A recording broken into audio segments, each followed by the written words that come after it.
Hello, greetings to all the viewers out there. We have a new case today, a little different case than what we generally project to our patients, to our audiences. There's this lady now in her mid-20s. She has been a regular patient over here, courtesy cleft lip and palate. She underwent a cleft lip surgery called as cheiloplasty, primary palate reconstruction because she had a cleft palate. A lip revision was also done. So all her aesthetic components were catered to, her functionality was restored. We'll move on to how she is doing now and about the current treatments that she needs. Before that, she came to us. This x-ray, if we can zoom on it, is around, yes, it is around 2 years old.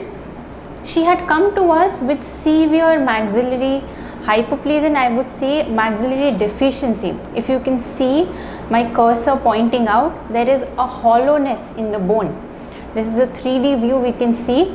She wanted dental rehabilitation, prosthetic rehabilitation of upper maxillary teeth. Her upper maxillary teeth, anteriors especially, were impacted and hence they had to be removed, and hence now she has come back for dental rehabilitation. At that point in time, I would also like to show you the other views. Yes, so you can see how the maxilla is deficient in this area. She is a patient who was treated for cleft lip and palate previously and now was seeking dental prosthetic rehabilitation of her upper anteriors. We had planned for an implant placement, a treatment plan was laid down. I would like to show you the view over here. It was done around this was done around 6 months back, wherein we planned for an implant. If you can see the premolar region, the anterior region and the left anterior region. Here there was complete loss of bone.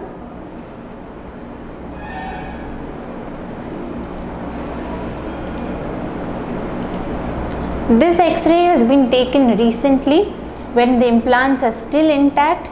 Yes, there is a little bit of shadow around these areas, but there is no mobility, no complaint from the patient.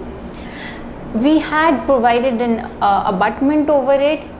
A healing screw was placed. A waiting period of around 4 months was given for primary ossification to happen, osseodensification.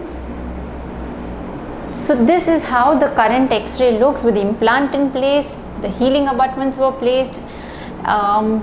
We'll go on to see how the prosthesis was made for her and her current situation. So we'll go on to the clinical setup now. Cut to the clinical scenario. We just discussed the radiological aspects, the x-ray view, the before and the after view. So here we have the patient right in front of us. She, as I mentioned earlier, has had and undergone a cleft lip and a cleft palate surgery. A lip revision was also done for her. But if you focus on the face and you see specifically, there is a mid-facial hypoplasia. Okay, so she has a retruded nose, she has a retruded maxilla, and in her case, since a lot of upper anteriors were impacted, they had to be removed. So her chief complaint was loss of teeth in the upper anterior region. So she wanted prosthetic rehabilitation of the same. We had planned for an extensive rehabilitation program, and implants were placed in the upper anteriors as I showed you earlier. It took a lot of time because we took a jaw relation for her. We had to be sure of her bite. This is the final outcome, but before I show, can you just turn this for our audience, Sylvia, and show? So if we can see, after the implants were placed, these are the metal trials of the copings. Healing abutments were placed, a gingival former was placed for her. All this started 4 months post the implant placement, 4 to 5 months, because the initial time was given for osseointegration. The metal trials were placed over the implants and we had planned for a long span bridge over it. If you can smile a little bit and keep your head back, you can show the audiences. This is the implant segment that we have given to her. Look little up, open your mouth a little bit. Yeah, so these are, we have preferred a screw retained one for prosthesis, so that such that it's better. It's completely rehabilitated. Her main complaint, the challenge in this case was a deficient maxillary bone in this region. That is why you can see this grooving and hollowing over here. Smile a little bit, Sylvia. Yeah, it can be complete smile, full-fledged smile for our audiences.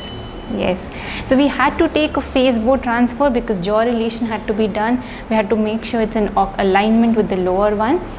And after a lot of trials, very challenging case, because stability of the implant, stability of the abutment and the prosthesis is a big concern in this case, because there's complete maxillary hollowness. If I show you here, close your mouth a little bit, just close, bite. Yeah, if I can show you, there is complete hollowness of the maxilla. Still the implants have survived very well, is still surviving, the abutment is in good shape and the prosthesis looks good. Yeah, okay, yeah. Smile a little bit more. Yeah, okay, thank you.